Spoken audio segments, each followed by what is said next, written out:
అబ్బో ఇక్కడ కేజీ చీరలు కొంటే అర కేజీ చీరలు ఫ్రీ అంట. మంగళ్య షాపింగ్ మాల్ కేజీల్లో సేల్ టన్నుల్లో ఆనందం. Sai Krishna lockup dead body మాయం కేసులో సిఐ నాగరాజు సిట్ విచారణ ముగిసింది.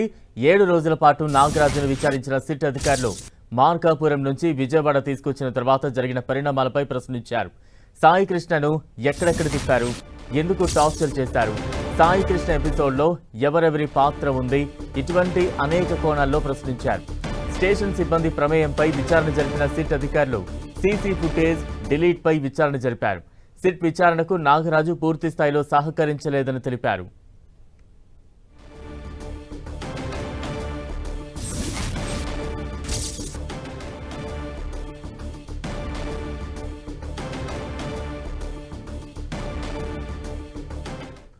ఇక సిట్ విచారణకు సంబంధించి మరింత అప్డేట్స్ అందించేందుకు మా ప్రతినిధి జయరాజ్ సిద్ధంగా ఉన్న జయరాజ్.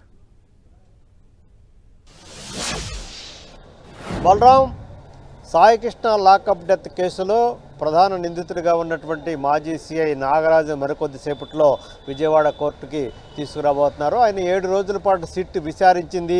దాదాపు ఎక్కువ పూర్తి స్థాయిలో విచారణకు ఆయన అయితే సహకరించలేదని తెలుస్తూ ఉంది. మొత్తం 42 గంటల పాటు నాగరాజును విచారించారు. దీనికి సంబంధించినంత కూడా వీడియో ఆడియో రికార్డింగ్ కూడా పూర్తి చేసినటువంటి సిట్ మరికొద్దిసేపట్లోనే న్యాయమూర్తి ఎదుట ప్రవేశపెట్టబోతోంది. దీనికి సంబంధించి సీసీ ఫుటేజ్ కానీ ఏదైతే విచారణ సందర్భంగా చేసినటువంటి వీడియో ఆడియో రికార్డింగ్తో సహా న్యాయమూర్తి ఎదుట ప్రవేశపెట్టే అవకాశం ఉంది. మొత్తం మీద చూస్తే సాయి కృష్ణ లాకప్ డెత్కి సంబంధించి పూర్తి స్థాయిలో విచారణ చేయాలని చెప్పేసి సిట్ కోర్టు అనుమతి తీసుకొని కస్టడీలోకి తీసుకుంది. అయితే నాగరాజు 42 గంటల పాటు సిట్ విచారించినప్పటికీ అనేక రకాలైనటువంటి ప్రశ్నలు, అసలు సాయి కృష్ణని తీసుకురావటం, ఆ తర్వాత ఎక్కడెక్కడ విచారించటం, ఈ విచారణ సందర్భంగా జరిగిన పరిణామాలు, సాయికృష్ణ ఏ ప్రాంతాల్లో తిప్పారు, సాయికృష్ణ నిజంగా చనిపోయాడా, చనిపోతే డెడ్ బాడీని ఏం చేశారు, ఆ విషయం పై ఉన్నతాధికారులకు తెలియజేశారా, సాయికృష్ణ తల్లిని బెదిరించారా, సాయికృష్ణ తల్లి కృష్ణలంక పోలీస్ స్టేషన్కి వస్తే ఏ విధంగా ఆవిడ పట్ల దురుసుగా ప్రవర్తించారు, తదితర అన్ని రకాల కోణాల్లో సిట్ అనేక రకాలైన ప్రశ్నలు సంధించింది. అయితే వేటికి కూడా సాయికృష్ణ వేటికి కూడా సమాధానం చెప్పలేదన్నట్టుగా తెలుస్తూ ఉంది. అసలు సాయికృష్ణ ఎవరో తనకు తెలియదని, సాయికృష్ణ తల్లి నేను తన కనీసం చూడలేదనేటటువంటి అంశం గురించి కూడా సిట్ విచారణలో మాజీ సిఐ నాగరాజ్ చెప్పినట్టుగా తెలుస్తూ ఉంది.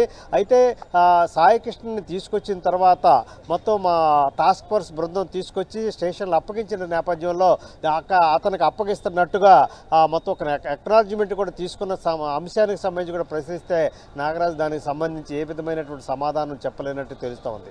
మొత్తం 42 గంటల పాటు జరిగిన విచారణలో నాగరాజు నుంచి సాయికృష్ణ కస్టోడియల్ డెత్కి సంబంధించి ఏ రకమైనటువంటి సమాచారాన్ని రాబట్టలేని పరిస్థితి ఉన్నట్టుగా సమాచారం అందుతూ ఉంది. మొత్తమే చూస్తే 42 గంటల పాటు, దాదాపు 7 రోజుల పాటు 42 గంటల పాటు మాజీ సిఐ నాగరాజుని విచారణ సందర్భంగా ఎలాంటి కీలకమైనటువంటి అంశాలు ఆయన నుంచి దానికి సంబంధించినటువంటి సమాధానాలు రాలేదన్నట్టుగా సమాచారం అందుతుంది. మొత్తమే చూస్తే ఇప్పుడు 42 గంటల పాటు చేసినటువంటి విచారణ, దానికి సంబంధించినటువంటి ఆడియో వీడియో రికార్డింగు, మిగతా అంశాలన్నీ కూడా ఈరోజు మరికొద్దిసేపట్లోనే న్యాయమూర్తి ఎదుట ప్రవేశపెట్టే అవకాశం ఉంది. బలరాం, జరాజ్, అంటే విచారణలో భాగంగా నాగరాజ్ అయితే సహకరించలేదు, పూర్తి స్థాయిలో ఆయన నుండి ఇన్ఫర్మేషన్ అయితే రాబట్టలేకపోయారు.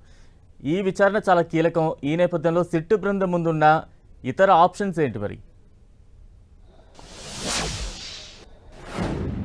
బలరాం, ఇక్కడ సిట్ బృందం ఇప్పటికే దీనికి సంబంధించి పలు కీలకమైనటువంటి ఆధారాలన్నీ కూడా సేకరించింది. అయితే అటు సాయికృష్ణ తల్లి ఇచ్చినటువంటి ఎవిడెన్సు, అదేవిధంగా ఇందులో కీలక పాత్ర పోషించినటువంటి స్టేషన్ సిబ్బంది ఇచ్చినటువంటి ఎవిడెన్సు, అదేవిధంగా సాయికృష్ణ ఎక్కడెక్కడ తిప్పారు, ఎక్కడెక్కడ ఆర్ఎంపీ డాక్టర్ కానీ, దీనికి సంబంధించినటువంటి కానిస్టేబుల్స్ ఇద్దరు కానీ, అదేవిధంగా సురేష్ పాత్ర కానీ, తదితర అన్ని రకాలైనటువంటి ఎవిడెన్స్లన్నీ కూడా సిట్ సేకరించింది.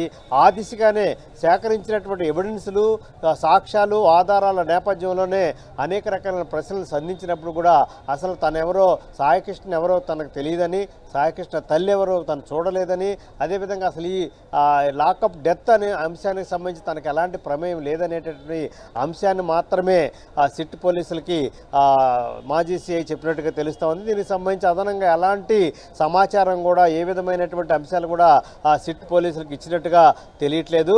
అయితే మొత్తం మీద చూస్తే ఇప్పటికే సిట్ దీనికి సంబంధించినటువంటి అనేక కోణాల్లో కీలకమైనటువంటి ఆధారాలు, కీలకమైనటువంటి సాక్ష్యాలను కూడా నమోదు చేసినటువంటి నేపథ్యంలో ఇప్పుడున్నటువంటి పరిస్థితుల్లో మరికొద్దిసేపట్లోనే సిఐ నాగరాజుని ఇప్పుడు ప్రస్తుతం అయితే విజయవాడ ప్రభుత్వ ఆసుపత్రిలో వైద్య పరీక్షలు నిర్వహిస్తున్నారు. మరి కొద్దిసేపట్లో న్యాయమూర్తి ఎదుట ప్రవేశపెడతారు. అనంతరం న్యాయమూర్తి ఇచ్చిన ఆదేశాల నేపథ్యంలో తరువాత ఆయన రాజమండ్రి సెంట్రల్ జైలు తరలించేటటువంటి అవకాశం ఉంది. Right, thank you Jayaraj.